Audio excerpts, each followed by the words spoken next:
Hey. Hey, Brock, how are you? I'm good. How are you, Michelle? Good. Thanks for having us. Thanks for coming to Minnesota. Yeah, it's pretty cold out. It's snowing. Come on in. This is Brock Lesnar, and this is UFC All Access. Come on in. Thank you so much. Your driveway is like a mile long. It's long.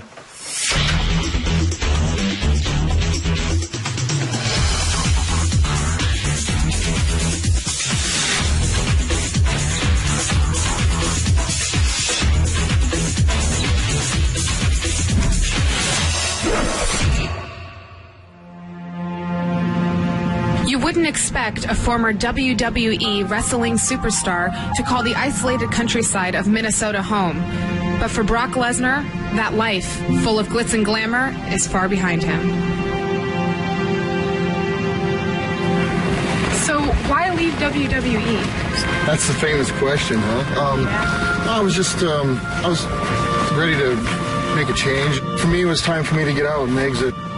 You know, I left WWE for a number of different reasons. I'm a country boy. I like doing things for real, and so that's why I made that move. I'm doing what I love to do, fighting in the UFC. Why Minnesota? Why here? I wrestled for the University of Minnesota, and I grew up in South Dakota, and I love Minnesota. It's your place. Yeah. I won my junior college national title in 1998, and was recruited by University of Minnesota. Jay Robinson and Marty Morgan were like, you know, we got to have this kid. Let's get him out here. We were watching the tournament to go along, and me and the head coach, Jay Robinson, all of a sudden we could hear boom, boom, and the crowd going, ooh, ah.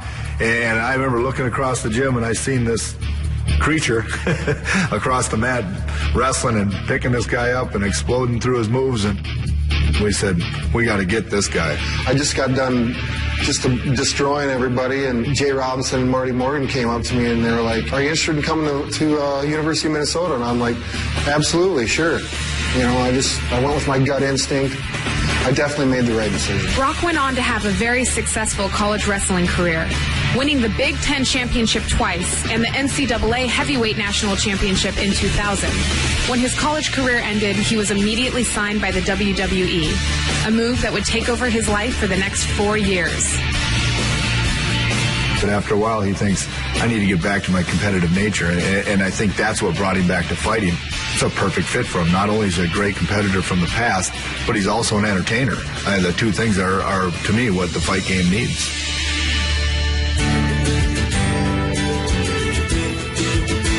I tried the whole cul-de-sac suburb thing when I first moved. It just didn't feel like home. You know, I grew up on the farm, so I went out and found this acreage. I got 43 acres. I like to wake up in the morning and feel like I'm in the country. Brock wasn't the only one to have to adjust to such a life-changing move. His wife, Raina, who also made a name for herself as Sable in the WWE, was with him every step of the way. What about you? I mean, you came here from Florida. It had to be a little bit difficult.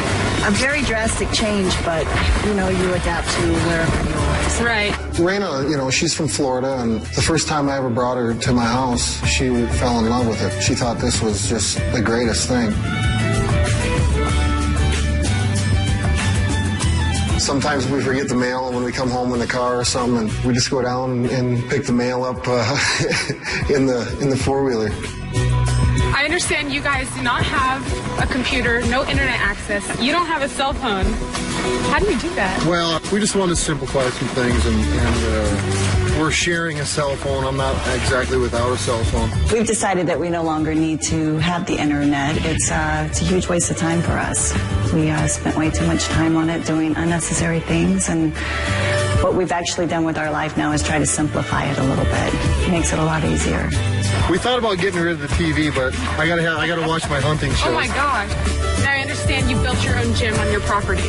Well, yeah, I built my own gym. I designed it and made it how I wanted it. I built this building. I wanted a gym. I wanted to be able to wrestle. I've got a full-size wrestling mat in there. I've got heavy bags. Just the meat and potatoes. I love my gym. I would love to stay out here in this beautiful weather and chat with you guys, but I have to go work out. Okay. All right, we'll see you later. Absolutely. Thanks. We'll go in the warm. Yeah, go warm up. Don't you go anywhere. We'll be right back with more UFC All Access. When UFC All Access returns, we'll join Brock inside the API Training Center as he prepares for a crazy workout that'll make you sweat just watching it. Welcome back to UFC All Access. We're here at the API Training Center. Now, if you remember, this is where Sean Sherrick did that crazy caveman training. Right now, Brock's getting ready to do the same thing, but even sicker. Today we have five-minute rounds focusing on muscular endurance, cardiovascular endurance. I didn't know what the workout was going to be. I knew that we were going 5 rounds. The first round is a pushing muscular endurance round. Each station is done for 1 minute, as many repetitions as it can for a minute. First station is Spider-Man push-ups. Your feet are going to be on the dummy. Up front, as you go down towards the ground, the knee's going to come up towards the elbow. Right? Good. Second station is plyometric push-ups. That's a hard, explosive, simulating a quick reaction with your hands, and to go back down to the center, it simulates you pushing away somebody. Third one is mounted punches.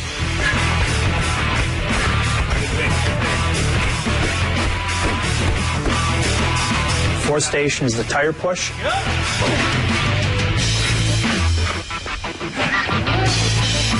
And the fifth station is the hand switch. All these exercises, you're using the same muscles, so by the time you get to the next exercise, it's like your muscles are just drained, and it gets to be a long 5 rounds, and that's how a fight is. Time! 1 minute break! Round 2! Here we go! Second round is the pulling exercises. Works on increasing the muscle endurance in his pulling muscles. First station, he does recline pull-ups.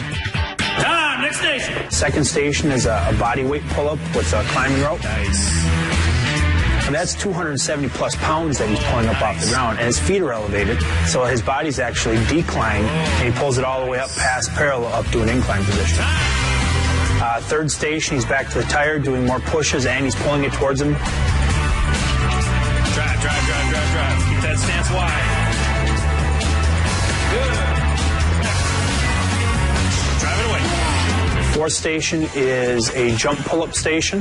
The jumping pull-ups, by that point, I kind of hit a wall. I was coming around the bend there. And the fifth station is he does a heavy bag twirl.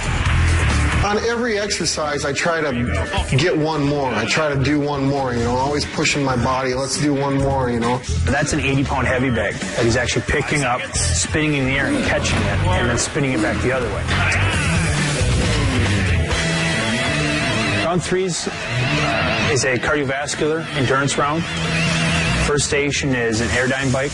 We try to keep the RPMs above 70 RPMs per minute. On the airdyne, you're pushing and pulling and using your legs.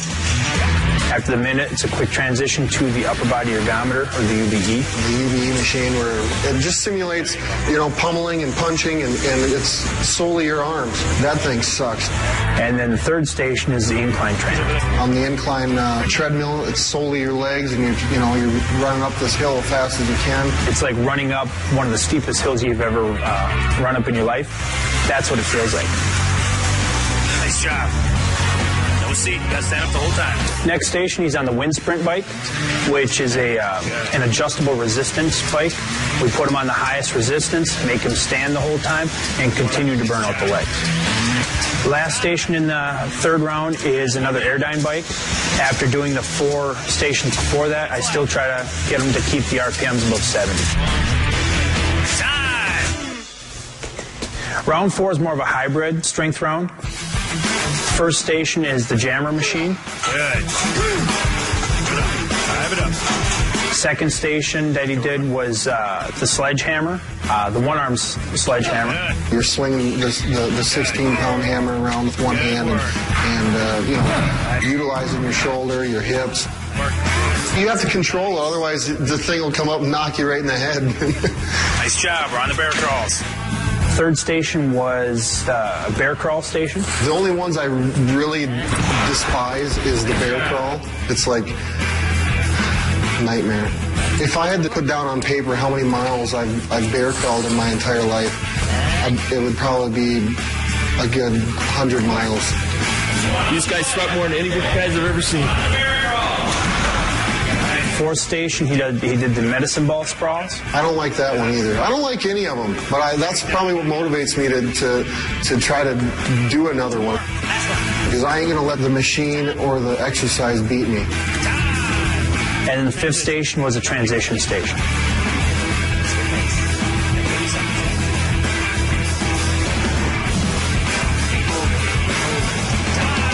Fifth round is the most intense round. We've got 5 different stations, same stations as the third round, but the difference is I make the resistance heavier and I make him work harder. And there's no rest. He goes from one station to the next, to the next, to the next for the full 5 minutes without really getting a break or getting a chance to catch his breath. I don't enjoy any one of those exercises, but I do. I know that I have to do them because though going through that process is going to put me above my opponent. I know. That was a good one. Who wants to do another round? That was wild.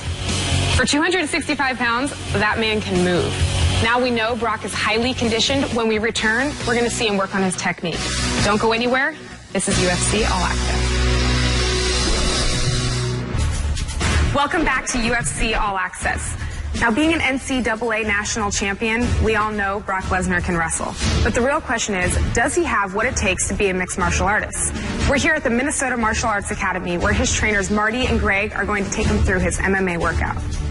But generally, my part is putting together the whole mixed martial arts aspect of his fighting. He's coming in from a wrestling background. What I do is I'm plugging in over this last year and a half, the boxing, the submissions, tying it all together. Just 1, 2, 3, hit. 1 knee grab. 1, 2, bring it up. Come back to position. One thing about Brock Lesnar is he's mentally tough. When we put him through training, when we put him through the physical workouts, the 2- and 3-day workouts, you don't ever see him wince. You don't ever see him come up and say, I've had enough, I'm done. So what are you guys going over now? We're kind of finishing out the workout for today. We're going to finish off with leg kicks, working his leg kick drills, and finally ending with the ground and pound on the bag.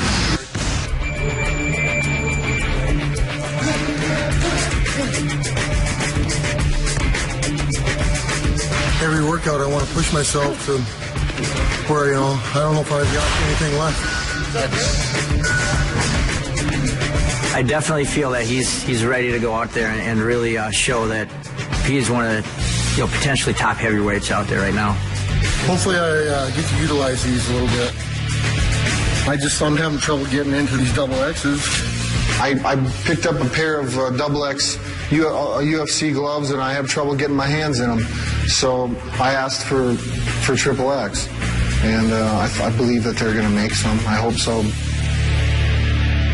My whole philosophy on nutrition and weight training and all those things, for me, I sweat profusely. When I start working out, I'll drop anywhere between 8 to 12 pounds. When we're in our hardest training cycles, Brock's going to have a harder time trying to keep his weight on than he would trying to gain weight. So I'm eating calories. I'm eating a lot of calories. I don't have to cut weight to make 265 now. It's high protein, high calories. I drink a gallon of water a day with electrolytes in it, and let's get it back in the body so I can get replenished and start feeling good for my next workout. Start to pick it up a little bit as you start to feel comfortable with it, a little quicker. Just get the eyes ready. You just saw his technique and power, and when we return, Brock's going to show us his strength as we head to his personal gym, where he's going to pump some iron when UFC All Access returns. I went from, making a lot of money and having a lot of things, but it's not all about having the nicest vehicle, My wife digs it. I like that remote control antenna on it, I got a remote control for it out here. People are surprised because they've seen what I used to drive, and now I drive the Red Rocket, my little car. Hop in the luxury sedan. It ain't all about looking good. I don't care.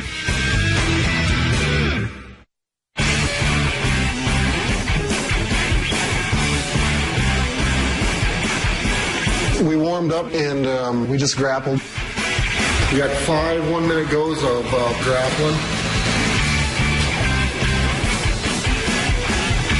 and then we finished up with some pummeling, some live goes on our feet. The whole idea of it is get in, get your work done, get out of the gym. I'm not going to get in any better shape right now. Wham, bam.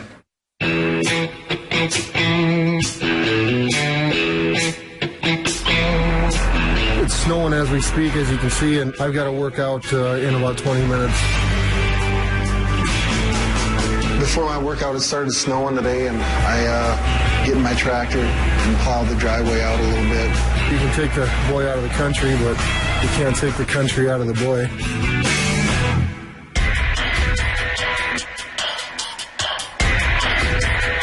Tonight's workout, get a blow in on your elliptical, get warmed up, get a sweat going.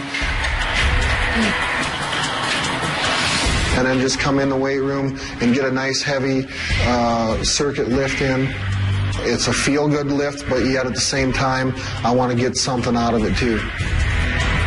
Even though Brock weighs 265 pounds, he's got the strength of a man that weighs 400 pounds. That lift there is just, for me, it's more of a mental lift. This is what I've been doing my whole life, is working out and training, so. That's a wrap for the week.